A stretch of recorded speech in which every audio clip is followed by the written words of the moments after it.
الحمد لله رب العالمين والصلاة والسلام على نبينا محمد وعلى آله وصحبه أجمعين ولا ليال وحان ربا إنان إذن لو داقو ميالكستو آتشوكتان خطرتا إيا دباتوينكا وليهي ماندوريو نوعيدي سكال الدوان بلشدي إن أيو كل حفافي عاصمة قبلدا تولوينك وحفافيا أي وحشيشكي وخمردي وشاتكي ونوعية كله وصيدة طوبة كذا الله عناهيو وكنيني دروجة أو دليردي أي لقى هيان عناهيان وعربض الاستعمال أيو دروجة أو قفك اللي قدره هيو وحادي أديان كوفافيا لقب الله بعاصمة قبلدا تولوين كدمان daroogadaas iyada ah oo kala duwan oo mujtamaceeni lagu baabi'inayo ragii baa isticmaalaya dhalinyaradii jaamacadaha ayaa isticmaalaya kuwii iskuulada ilaa ay gaartay in gabdhihii ay isticmaalaan oo ay noqoto waxa gabdhahaasi waxa weeyaan yar yarka alla barahaya kaniinigii iyo cirbadihii iyo xashiishkii noocyadiisi kala duwanaa gaari gacmo ayaa lagu gadayaa meelaha qaarkood iyo suuqyada oo macruuf ah waxa laga keenayaa dibadda dalal kala duwan baa laga keenayaa bal waxay gaartay in meelaha qaarkood dalka gudihiisa meelo kamida lagu beero xashiishkii arinka isaga arin khatar weey waa arin mujtamaca baabi'inaya diinkiisa iyo aqligiisa iyo dhaqaalihiisa iyo tarankiisa iyo caafimaadkiisa damaaraya oo baabi'inaya weey وأرين وحويان دلينيسا أمن الآن وحد مغليسا جوارير أو لكف صدي وحد مغليسا المير أو لليا والكف صدي وحد مغليسا سرقة يحتوي وحد مغليسا دل محايا لقفك مركو دروجي سيء هاي وح الله عليه وحكوابنا يمله عدو أي نوت الشدي أو فافنا إياه هبئ يمالي kuwa ilaahay subhanahu wa ta'ala iimaankoodu uu daciifay oo waxa weeyaan xalaal iyo xaraan midna aanu aabayeelahayn ayaa waxay ka taajirayaan daroogadaas ilmaheena baabi'inaysa gabar iyo wiilna aanu aabayeelahayn jamlay ku gadayaan tafaariiq bay ku gadayaan dalka gudihiisa ku beerahayaan calaqii bay u shubahayaan tuulooyinkii baa la geynayaa meel walba ayaa la faafinayaa ayadoo sun ah إلهي سبحانه وتعالى نبي الله محمد ونصر دري وحكوت المام النبي عليه الصلاة والسلام شرعي إنه لكوسو ديبي ويحل لهم الطيبات ويحرم عليهم الخبائث وحو إلهي صادر النبي ومضى وحى الله عليه وحى طيبات كأو حلالين إياه أون الشيء هي إن إلهي كحرمي وحيالها خبائثته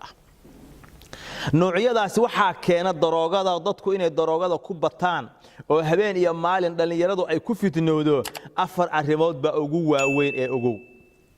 arinka koobaad waxa weeye dacful iimaan qofkan iimaankiisu markuu daciifo wuxuu u bareerayaa xaraamta noocyadeeda kala duwan buu u bareerayaa nabigu alayhi salatu wasalaam wuxuu yiri innal iimaan la yakhluqu fi jawfi ahadikum kama yakhluqu ath-thawb iimaanku waa baaliyooba sida maradiinu ay u baaliyowdo ayaa iimaanku u baaliyoobayaa fas'alullah an yujaddida al-iimaan fi qulubikum ilaahay waxa su'aalataan iimaanka qalbigiina inuu ku cusboonaysiiyo hadii iimaanku daciifo daroogada ayaa qofku u bareeraya zinada ayuu u bareeraya xumaanta u bareeraya waxa keena oo kale waxa weeyaan ar-rufaqatu sayyi'ah saaxiibada xun oo wiilkaagu u la saaxiibayo waxa weeyaan saaxiibada xun ayaa barahaya laba iyo saddex xun ayaa maalinba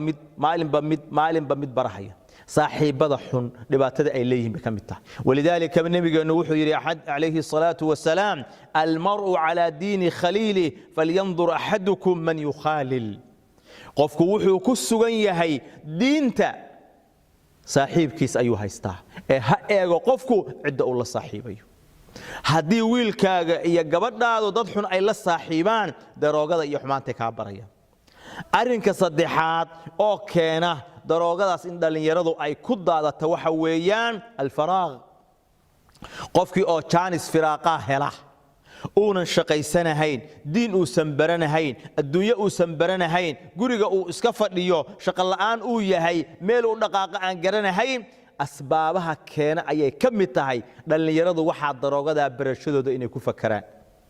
oo faraaqada haddaan qofka looga faa'iideynin meel xun buu uga faa'iideysanaya